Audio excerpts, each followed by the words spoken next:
हाँ जी, शुरू करते हैं आज की सीरीज़ PYQ की। और ये जो मैं आपको क्वेश्चन करवा रही हूँ वो 2009 PYQ है, ठीक है। प्रीवियस ईयर जो 2009 है उसके क्वेश्चंस करवा रही हूँ। बहुत ज़्यादा इंपॉर्टेंट क्वेश्चन है। कोई भी प्रॉब्लम हो, कोई भी डाउट हो तो मेरे से कमेंट बॉक्स में आप लोग पूछ सकते हैं। और मैंने ना टेलीग्राम का लिंक भी आपको दिया हुआ है चैनल के ऊपर, तो आप वो भी जो है ग्रुप ज्वाइन कर सकते हो टेलीग्राम का। ओके, चलिए शुरू करते हैं। First question, the law of diminishing return to scale hold true in. जो आपका law of diminishing return to scale है ना, वो कौन से पीरियड से रिलेटेड है?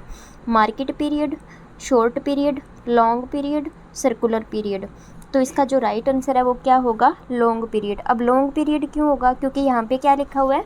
Return to scale. और रिटर्न टू स्केल में मैंने आपको क्या बताया था? प्रोडक्शन फंक्शन में मैंने आपको बताया था रिटर्न टू स्केल का मतलब होता है कि आप लोग जो है लेबर और कैपिटल, मतलब कि सारे के सारे वेरिएबल होते हैं लॉन्ग टाइम में, कोई भी कांस्टेंट नहीं होता।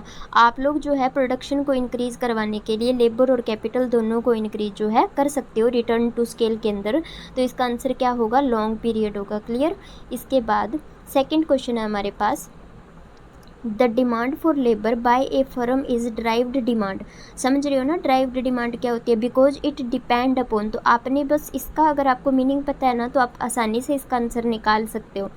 The demand for labour by a firm is a derived demand, the demand for goods and services that labour help to produce, या फिर the degree of substitution between labour and the other factor of production. और उसके बाद है the elasticity of labour, elasticity of demand for labour, और last में है the demand for other factor of production. तो इसका राइट आंसर क्या होगा? राइट आंसर होगा हमारा demand for goods and services that labour help to produce. अब आपको ये पता होना चाहिए ड्राइव्ड डिमांड क्या होती है। ड्राइव्ड डिमांड का मतलब क्या होता है कि मान के चलिए जो प्रोडक्ट्स हैं, गुड्स हैं, मार्केट में ज़्यादा जिनकी डिमांड हो रही है, तो जिनकी ज़्यादा डिमांड होगी तो फिर वो प्रोडक्शन भी तो ज़्यादा ही करेंगे ना पीछे प्रोड्यूसर। तो जब उनका प्रोडक्शन किया जाएगा तो उसके पीछे लेबर की डिमांड होगी। मतलब अगर गुड्स की डिमांड हो रही है, अगर गुड्स की डिमांड हो रही है, सर्विसेज की डिमांड हो रही है, तो उसकी वजह से लेबर की भी डिमांड हो रही है। समझ रहे हो? उसे क्या बोला जाता है? ड्राइव्ड डिमांड बोला जाता है, ठीक है। इनडायरेक्टली जो है लेबर की डिमांड हो रही है वहाँ पे। तो इसका राइट आंसर क्या होगा? Demand for goods and services that labour help to produce, उसे बोला जाता है ड्राइव्ड डिमांड। क्लियर। उसके बाद है third question, social welfare function is assumed.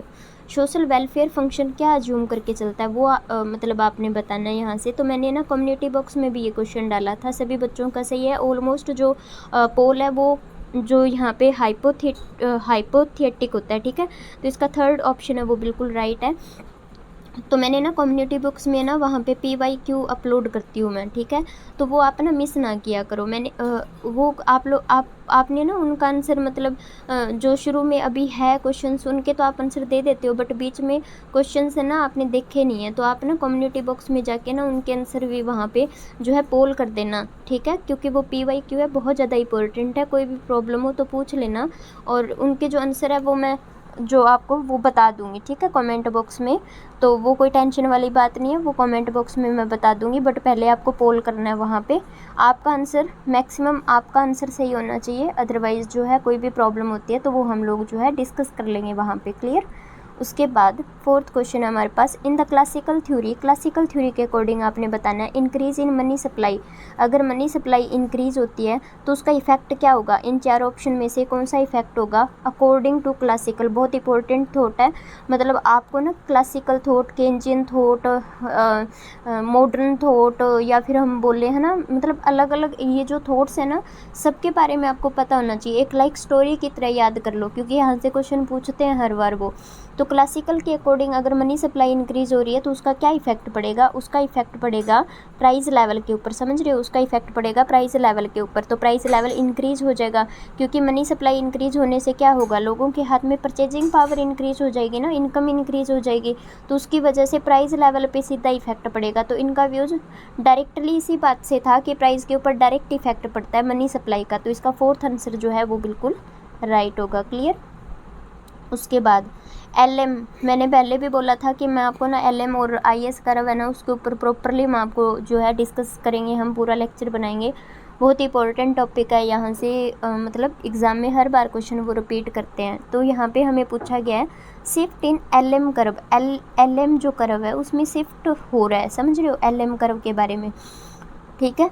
तो मैं अब बनाऊंगी नहीं, क्योंकि अगर मैंने बना दिया ना तो आप गैस ही लगा लोगे कि शिफ्ट कैसे करती है, किस वजह से। तो इन चार ऑप्शनों में से क्या होगा, अगर एल एम कर्व है वो शिफ्ट कर रही है, वो किसकी वजह से कर रही है, ऑटोनमस इन्वेस्टमेंट में इंक्रीज हो रहा है, मनी सप्लाई में इंक्रीज हो रहा है, कंजम्पशन में इंक्रीज हो रहा है, या फिर सेविंग रेट में इंक्रीज हो रहा है, वो आपने बताना है। तो इसका जो राइट आंसर है वो क्या होगा, इसका राइट आंसर है मनी सप्लाई में इंक्रीज होना। देखिए मनी सप्लाई वैसे भी मॉनेटरी पॉलिसी से रिलेटेड है, और आपको पता है जो एल एम कर्व है वो भी मॉनेटरी पॉलिसी से रिलेटेड है। तो अगर मनी सप्लाई में इंक्रीमेंट होता है ना तो आपकी एल एम कर्व है ना वो ऐसे शिफ्ट हो जाती है, एल एम कर्व, समझ रहे हो, एल एम कर्व शिफ्ट हो जाती है। ये तो चलो मनी सप्लाई के अकॉर्डिंग, एल एम कर्व और आई एस कर्व ना वो अलग अलग बनते हैं, ठीक है। तो इस तरह से भी पॉजिटिव, ये जो एल एम कर्व होता है ना ये पॉजिटिव बनता है इससे, ठीक है। इसमें भी शिफ्ट होता है, अब राइट और लेफ़्ट मतलब जो है शिफ्टिंग होती है इसमें। और आई एस कर्व है वो इस तरह से हम लोग जो है नेगेटिव वो स्लोप बनती है। तो हम लोग जो है इस पर प्रॉपरली एक लेक्चर लगाएंगे एल एम और आई एस कर्व के ऊपर। और जो ये पूछते हैं ना वो पॉलिसी के अकॉर्डिंग क्वेश्चन पूछते हैं, ठीक है, कि कौन सी पॉलिसी कब इफेक्टिव होगी कब नहीं, इस तरह से क्वेश्चन पूछते हैं। बहुत ही इंपॉर्टेंट ये वाला टॉपिक है, तो कमिंग वीडियोस में हम ये डिस्कस करेंगे, ठीक है, इसके ऊपर पूरा। तो इसका राइट आंसर क्या होगा, इसका मनी सप्लाई में अगर इंक्रीमेंट होता है तो एल एम जो कर्व है वो शिफ्ट कर जाती है, समझ रहे हो, एल एम कर्व है वो शिफ्ट कर जाती है। तो इसका जो राइट आंसर है वो सेकेंड होगा यहाँ पे। उसके बाद 6th क्वेश्चन है the Phillip curve show the relation between. Phillips curve तो आपको अच्छे से मैंने बहुत बार बता दिया, और वैसे भी मैंने आपको करवाया हुआ है, ठीक है। तो प्लेलिस्ट में जाके आप ना अगर बेसिक आपने नहीं किया तो वो आप कर लेना वहाँ पे। फिलिप्स कर्व क्या शो करती है, तो ये तो बताने की ज़रूरत है ही नहीं, आपको पता है इन्फ्लेशन और अनएम्प्लॉयमेंट में जो रिलेशनशिप है वो फिलिप कर्व शो करती है।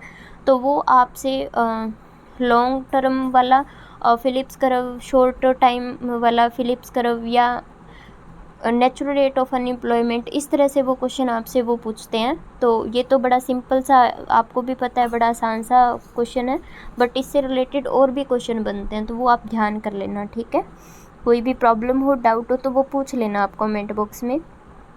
इंक्रीमेंटल कैपिटल आउटपुट रेशो, देखिए कैपिटल आउटपुट रेशो को आप किस तरह से लिखते हो, आप इनमें से पहचानो कि आप कैपिटल आउटपुट रेशो को किस तरह से लिखते हो। तो इसका जो राइट आंसर है वो कौन सा होगा, थर्ड, क्योंकि आपको पता है ना, देखिए कैपिटल में चेंज आने से आउटपुट में चेंज, मतलब आउटपुट में चेंज आने से कैपिटल में कितना चेंज आ रहा है।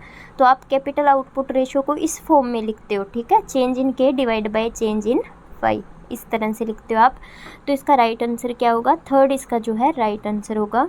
उसके बाद fund not belong to government और कोर्ट, मतलब कि इनमें से कौन सा फंड है जो गवर्नमेंट फंड से रिलेटेड नहीं है, वो आपने बताना है। इन चारों में से कौन सा फंड रिलेटेड नहीं है, कंटीजेंसी फंड, कंसोलिडेटेड फंड, एक है ना, ये भी आप अच्छे से कर लेना। और कमेंट बॉक्स में मेरे को बताना आप कंसोलिडेटेड फंड क्या होता है, आपसे क्वेश्चन पूछती हूँ मैं।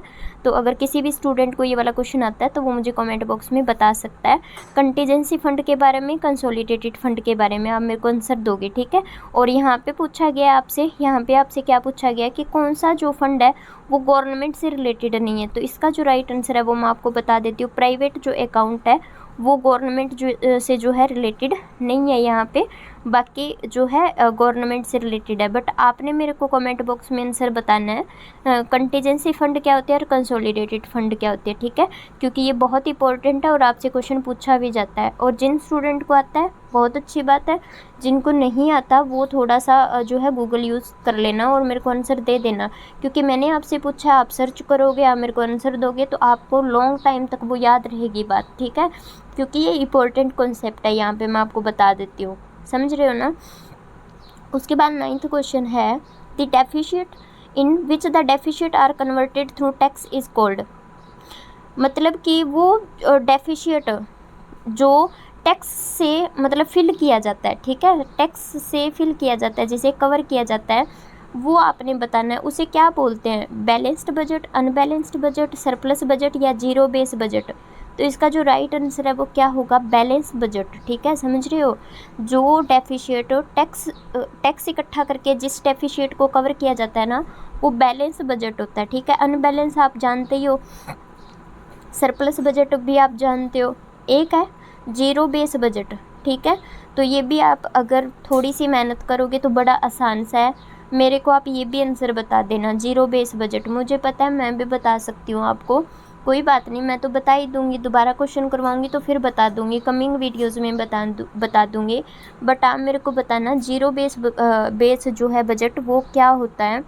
बहुत इंपॉर्टेंट क्वेश्चन है, एक बार यहाँ से क्वेश्चन पूछा भी गया था, जीरो बेस बजट से पूछा गया था। सिंपल सा टॉपिक है, जस्ट आपने फाइंड आउट करना है। अगर आपको नहीं पता तो मुझे बता देना कि हमें नहीं पता, फिर मैं आपको बता दूंगी। ठीक है, उसके बाद 10th क्वेश्चन है, जो प्रेबिस आर्ग्यूमेंट है वो किससे रिलेटेड है, business cycle with effect of business cycle. ठीक है, तो वो कौन सा कॉन्सेप्ट है, प्रोबिस जो इकोनॉमिक्स है उनका व्यूज़ आपने बताना है, आर्ग्यूमेंट बताना है। ठीक है, term of trade, balance of payment, output या फिर कंजम्पशन। ठीक है, तो इसका जो राइट आंसर है वो क्या होगा, term of trade. Term of trade से रिलेटेड है, समझ रहे हो, टर्म ऑफ ट्रेड से रिलेटेड है। मैं एक बार फिर से मैं आपको ना बता देती हूँ कि चैनल के ऊपर कम्युनिटी बॉक्स में मैं पोल दे रही हूँ, और वो पोल आप सारे चेक कर लेना, बिकॉज वो PYQ है।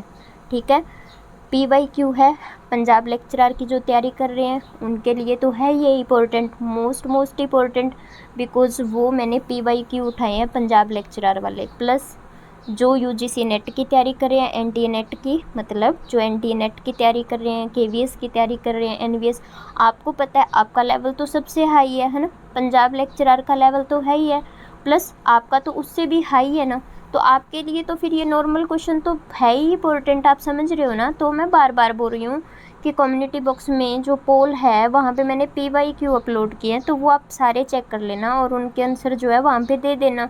ठीक है, और बाकी मैं आपको सीरीज़ डेली करवा ही रही हूँ, PYQ की करवा रही हूँ, तो कोई भी आप जो है MCQ जो मैं करवा रही हूँ, इकोनॉमिक्स MCQ मैं करवा रही हूँ, PYQ चल रहे हैं, वो जो है आप इग्नोर मत करना, बिकॉज़ वो बहुत इंपॉर्टेंट मैं आपकी सीरीज़ ये चल रही है। कोई भी प्रॉब्लम हो तो वो आप कमेंट बॉक्स में पूछ लेना। ठीक है, अब आपने ये बताना है difference between export and import. Export और इंपोर्ट के बीच में जो डिफरेंस होता है उसे क्या बोला जाता है, balance of trade, balance of invisible, balance of current account या balance of capital account.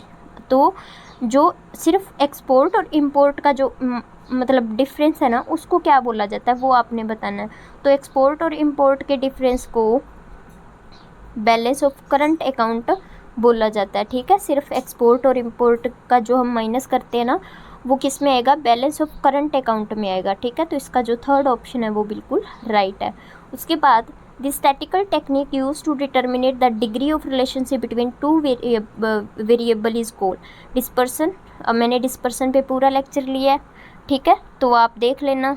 Index number, association या कोरिलेशन, तो आपने इसका राइट आंसर बताना है। टू वेरिएबल्स के बीच में जो रिलेशन होता है ना, उसके अकॉर्डिंग जो राइट आंसर है वो क्या होगा, कोरिलेशन। क्योंकि दो वेरिएबल के बीच में जब हम वेरिएबल्स के बीच में रिलेशनशिप निकालते हैं ना, तो वो किस में आएगा, कोरिलेशन में आएगा। तो इसका फोर्थ ऑप्शन है ना वो बिल्कुल राइट है। और मैंने डिस्पर्सन आपको अच्छे से करवा दिया है, इंडेक्स नंबर अभी करवाने वाला पड़ा है, तो वो भी मैं कमिंग वीडियोज़ में आपको कंप्लीट करवा दूँगी, स्टैटिक्स वाले टॉपिक। और आप जो है डिस्पर्सन वो अच्छे से कर लेना, वो मैंने करवा दिया। MCQ भी करवा दिए, कोई भी प्रॉब्लम हो तो पूछ लेना मेरे से। और इसकी आंसर की यहाँ पे गिवन है। मिलते हैं आपसे नेक्स्ट लेक्चर में। Thank you.